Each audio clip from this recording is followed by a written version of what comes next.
Amis chasseresses, chasseurs et non-chasseurs, bienvenue sur ma chaîne YouTube.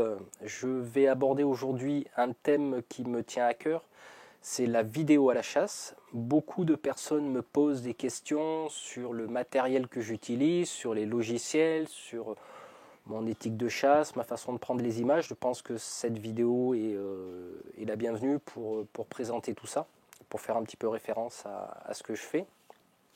Donc nous allons balayer les différents thèmes qui consistent effectivement à décortiquer comment faire des vidéos à la chasse, comment faire des montages, enfin il y a tout le travail qu'il y a derrière, parce que filmer à la chasse c'est relativement facile, après derrière il y a tout le travail de tri, de montage, de sélection de scènes. Et je vais à travers cette petite vidéo vous montrer un petit peu tout ce que je fais.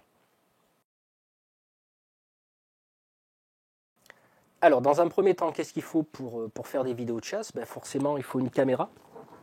Moi j'ai opté pour la Drift Ghost S, ainsi qu'un bandeau de fixation. Alors j'ai opté pour ce bandeau là, j'ai fait une présentation sur ma chaîne, vous pourrez le voir ici. Donc très bon bandeau, bonne caméra. Moi je conseille fortement, ce que je vous présente là ça m'appartient, c'est vraiment ma façon de voir les choses. Je vous conseille fortement une caméra avec une télécommande. Ça m'est arrivé d'avoir des caméras qu'on fixait sur la casquette où il fallait cliquer pour enclencher l'enregistrement. C'est pas terrible parce qu'on bouge, le gibier peut nous voir et puis bon, c'est pas très pratique. Là on la fixe au poignet. On entend quelque chose qui bouge, on déclenche, après on voit ce qui sort, et comme ça, pour moi, c'est déjà un pas vers la sécurité dont on parlera tout à l'heure.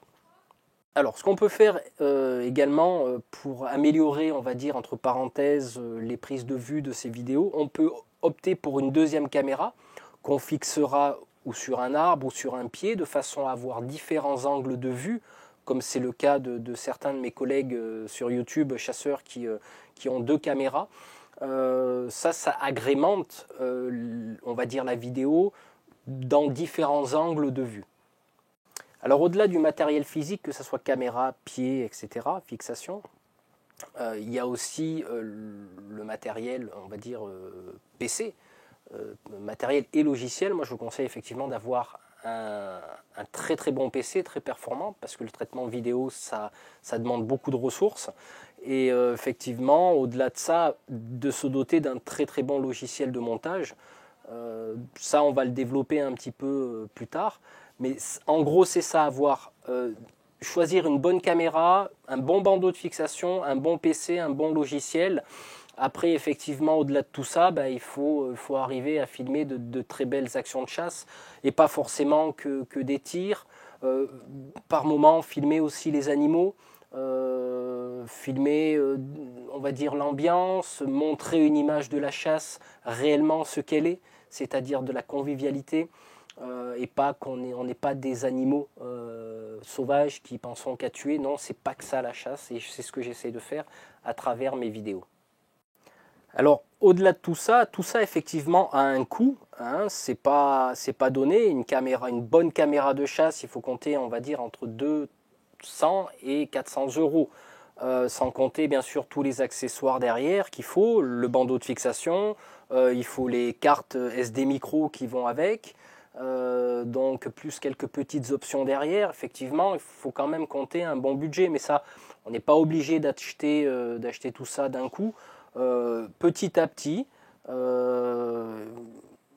et puis par la suite on s'équipe en fonction de nos besoins, de ce qu'on fait à la chasse, etc. Donc moi je conseille aussi fortement d'acheter 2 ou 3 batteries supplémentaires sur la caméra. Au niveau carte SD micro, moi personnellement minimum je prends du 16 Go, parce que si je pars la journée, je veux être sûr quand même de ne pas louper des choses. Donc voilà, donc je pense qu'au niveau matériel c'est un petit peu tout, j'oublie sûrement des choses, mais en gros c'est ça, s'équiper de base. Alors on ne peut pas parler de vidéo à la chasse sans parler sécurité.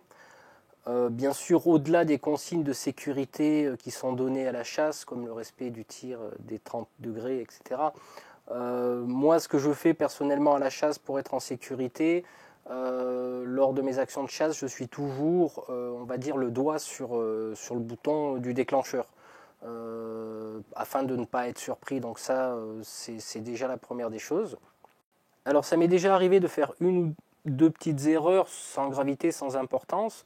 Mais comme on dit, l'expérience c'est une succession d'erreurs, donc bien prendre en compte l'environnement, ne pas se mettre en danger parce qu'on veut filmer, prendre en compte où sont positionnés les collègues de chasse, etc. Et puis là, une fois qu'on est vraiment sécurisé, on enclenche sa caméra, on n'y pense plus et on se concentre uniquement sur son action de chasse. Donc en résumé, il faut vraiment prendre en considération ce double aspect, donc de la chasse et du film. Donc le fait de filmer, on fait intervenir, entre parenthèses, une autre façon de chasser. Donc veillez à tout ça, faites de beaux films et restez en sécurité. Alors comme je le dis souvent, filmer c'est chose facile. Après derrière il y a tout le travail, c'est-à-dire dans un premier temps revisionner ces vidéos. Là, ça sera relativement facile parce que chronologiquement, la vidéo est enregistrée à la date et à l'heure. Donc là, on peut déjà commencer à faire ce premier tri qui en fonction du temps de chasse, on a peut-être chassé une journée complète, on a pris peut-être 100, 80, 200 prises en fonction de ce qui s'est passé. Donc il y a déjà tout ce travail de tri. Et ensuite, on passe au montage. Donc le montage vidéo, pour faire un bon montage vidéo, il faut être équipé, bien sûr, comme je le disais tout à l'heure, d'un bon PC, avec de très bonnes ressources, et un très bon logiciel vidéo. Moi j'ai opté pour Pinacle Studio 17 Ultimate. J'ai utilisé la version 12, la version 15, je suis passé à la 17. Je trouve que c'est un très bon logiciel, enfin du moins personnellement moi il me convient parce que sur YouTube on a pas mal de tutoriels en anglais ou en français qui permettent de se former, de s'auto-former et puis en même temps soi-même de chercher quelques petites astuces qui viennent du logiciel. Le montage vidéo est très important pour la finalité de ce qu'on veut faire parce qu'il ne faut pas croire, filmer c'est facile, après monter derrière, des fois tout le travail il est là. Et bien souvent, on va dire pour 1 ou 2 minutes de vidéo, derrière il y a peut-être une demi-journée de montage ou voilà, en fonction du nombre de prises, bien sûr, qu'on a, les transitions à faire, éventuellement faire les textes, les effets spéciaux, etc. Il ne faut pas croire, c'est énorme. Le plus gros du travail, il est là, il est sur le montage. C'est pour ça que bien s'équiper, matériel et logiciel, et ensuite s'auto-former, prendre le temps, ne pas être pressé, et la réussite est au bout de la caméra, si je peux dire. Si j'aurais un conseil à donner, bien sûr, au-delà de la prise d'image, au-delà du matériel, des caméras, du logiciel, etc., moi ce que j'aurais à conseiller, c'est si vous faites une vidéo, que vous la postez sur YouTube, construisez une histoire. Mettre une vidéo d'1 minute pour dire tir d'un sanglier à 40 mètres, moi personnellement ça ne m'intéresse pas. Ça se trouve les images sont magnifiques, mais personnellement moi je ne le ferai pas. C'est pour ça que l'année dernière, j'ai décidé de faire ma chasse mois par mois. C'est-à-dire, comme ça, il y a une histoire qui se construit, on voit l'évolution, on voit ce qui s'est passé tout au long d'une saison. Tandis que si on prend une vidéo de 30 secondes, on ne sait pas trop où ça se situe. Des fois, on n'a pas la date, on n'a pas toutes ces choses-là. Donc voilà, premier conseil, construisez une histoire. Alors, deuxième conseil que j'aurais à donner, triez bien vos vidéos, mais ne jetez pas celles qui ne servent à rien, parce qu'on peut toujours l'utiliser dans une autre vidéo de présentation, etc. Donc déjà, deuxième conseil, gardez toutes vos vidéos, faites le tri pour la vidéo finale, et mettez les autres dans un dossier du style non retenu, ou etc. Parce qu'on peut toujours en avoir besoin. Si j'aurais un troisième conseil à vous donner, c'est une bonne vidéo de chasse. C'est un mélange de beaucoup de choses. C'est un mélange d'attente, d'émotion, d'action, qui font la qualité de la vidéo. évitez de faire des trop longues prises d'attente. Par exemple, si vous faites une vidéo, il y a tir d'un sanglier, mettez pas 30 secondes d'attente et il y aura 5 secondes d'action. Là on zappe, on clique, on part quoi. Moi je sais que personnellement quand je vois des vidéos qui durent 2 minutes et il y a 1 minute 30 d'attente d'action de chasse, ça fait trop long, donc essayez de couper. C'est pour ça que rassemblez toutes vos vidéos en une seule en mettant des dates, des lieux, des endroits qui permettra de construire un scénario et d'éviter aux téléspectateurs en général d'avoir trop d'attentes. Il faut vraiment que ça soit dynamique. Alors un conseil, bon là on revient un peu sur le matériel, mais acheter un disque dur externe de grosse capacité pour stocker vos vidéos parce que c'est des souvenirs, comme des souvenirs de famille qu'on filme, etc. Moi je sais que je fais des petits DVD que je montrerai à mes petits-enfants ou même moi quand je serai d'un grand âge. Pour garder des souvenirs, voilà, ça fait aussi partie de notre vécu, donc voilà, stockez-le sur DVD et ressortez-les quand bon vous semble. Alors autre conseil, inspirez-vous de ce que font les autres youtubeurs, parce qu'on a d'excellents youtubeurs qui font de très beaux montages comme Dindin, Nounours, Alex de Chasse HD et Julien de Chasse Passion. Inspirez-vous sans copier, parce qu'autrement, c'est plus vous, vous copiez l'autre.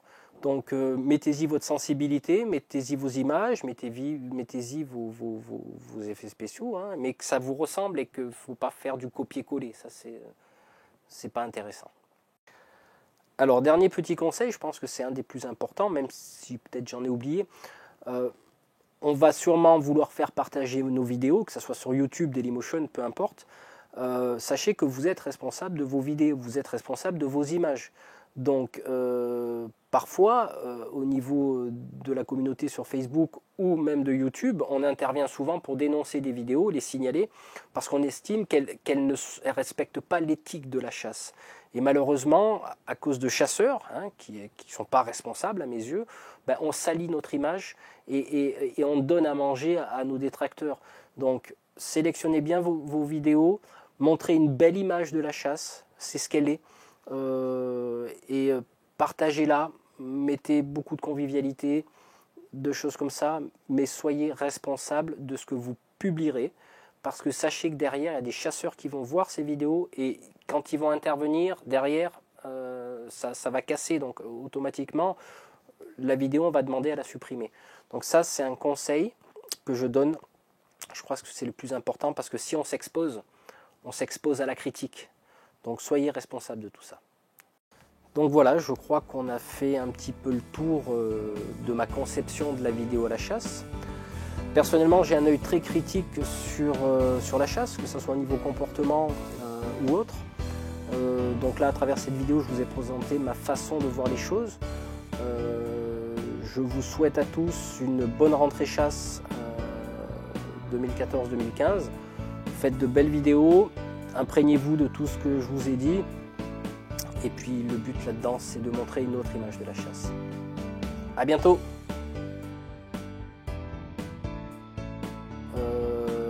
Pour ma part, je serai au Game Fair à Chambord.